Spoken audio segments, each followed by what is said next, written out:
బయట ఎండలు బాగొడుతున్నాయి కదా, అందుకనే ఇంట్లోనే ఇది బాదం మిల్క్ చేస్తున్నానండి.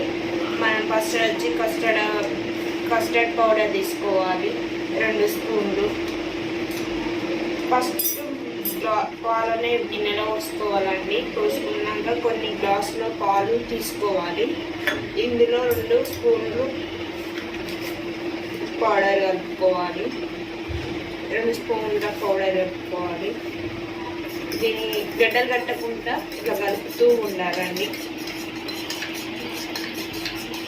ఇట్లా మనము స్టవ్లో 2 పొంగులు పొంగినాక ఇట్లా ఎండలు బాగుంటున్నాయని ఇంట్లోనే కస్టర్డ్ పౌడర్ చేస్తున్నాను. బయటికి వెళ్ళలేక, ఎండలు బాగా విపరీతంగా ఉన్నాయి కదా, బయటికి వెళ్ళలేక ఇంట్లోనే చేస్తున్నాను. ఇట్లా పాలు దగ్గర ఇట్లా పాలు మరిగినాక 2 పొంగులు వంగాలండి. ఇట్లా 2 పొంగులు పొంగిన తర్వాత మనం కస్టర్డ్ పౌడర్ తీసుకున్న పాలను గ్లాసులో పోసుకొని కలుపుతున్నాం కదండి, అవన్నీ ఇందులో మిక్సీ చేసుకోవాలి. మిక్సీ చేసుకొని ఇట్లా బాగా కలుపుకోవాలి, గడ్డలు కట్టకుండా. పౌడర్ పోసాం కదండి, గడ్డలు కట్టకుండా మంచిగా ఇందులో కలుపుకోవాలి.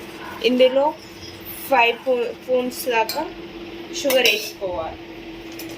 నేనైతే చిన్న పాల ప్యాకెట్ తీసుకున్నాను కదా, అందుకనే 5 స్పూన్స్ షుగర్ వేస్తున్నాను.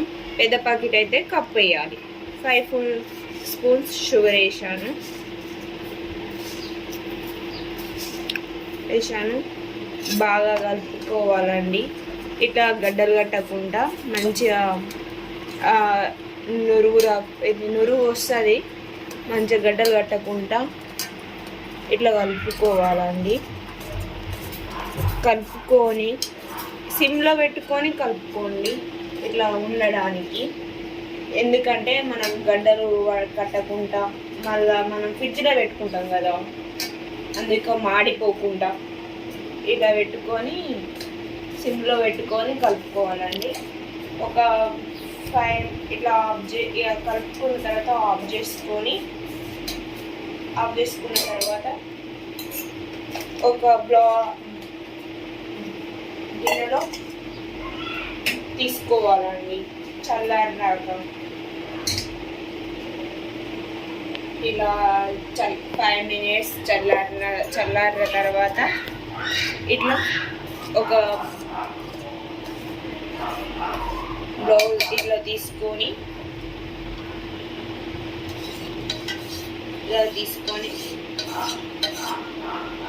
ఫ్రిడ్జ్లో పెట్టుకుంటే అంతేనండి. కజ్జాయి బర్ఫీ